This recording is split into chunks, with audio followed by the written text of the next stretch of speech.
Assalamu alaikum wa rahmatullahi wa barakatuhu.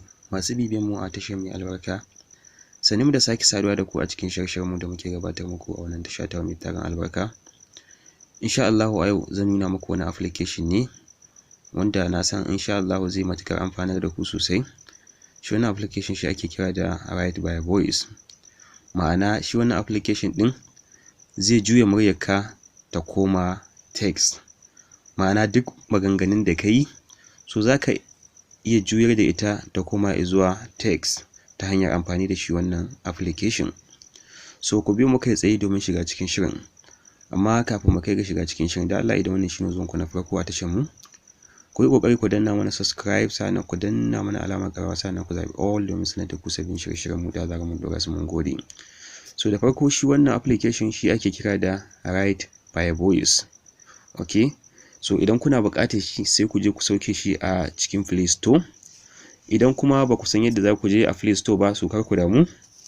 Okay, so zan aje muku links din shi wannan application a cikin description na bidiyo na. Okay, so bayan kun sauke application din sai ku je ku bude shi kamar haka. So bayan kun bude shi kamar haka, so amma kafin ku kai ga shi wannan aiki, so ku tabbata akwai wani application da ake kira da Google, domin kuwa da shi wannan application din za ku yi amfani, sannan ku hada da shi wannan application din ya ba ku abin da kuke so. So bari mu dawo baya domin nuna muku shi wannan application na Google.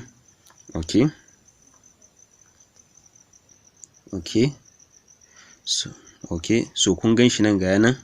So dole ne sai kun sauke shi a wayanku kafin ku kai ga amfani da shi wancan application din da na fara nuna muku a baya. So idan kun sauke shi shikenan, idan kuma kuna ma da shi a wayanku ba matsala. Okay, sai mu koma zuwa ga aikin mu. Okay, sai mu click na shi. So bayan mun yi clicking din shi, okay, in kuka lura daga ƙasan wato screen din mu, daga tsakiyar screen din mu a ƙasa kenan, so za ku ga wani alama wato kamar record. Sai ku click din shi wannan record din kamar haka.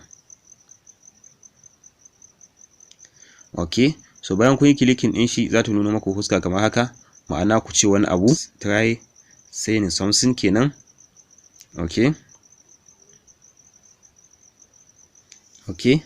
so amma kafin ku yi amfani da shi wannan application din, ma'ana kafin ya kasance cewa kun hidi muryar ku a nan wayar, dole ne sai kun bude datan da ke jikin wayar ku.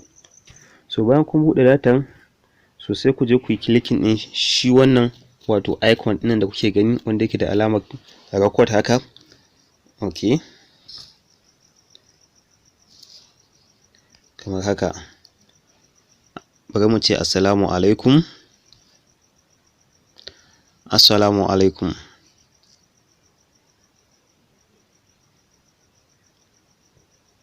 Okay, so zai buƙaci cewa da ku zaɓi wato tsarin da kuke so wato rubutun ya fito kenan.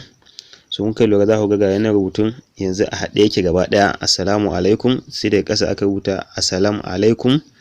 So ga sunan dai da yawa haka.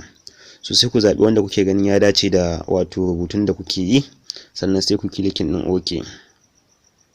So kuka lura ga yanan cewa da na hida assalamu alaikum kai tsaye, so kuka ga yanan cewa ta rubuta min assalamu alaikum.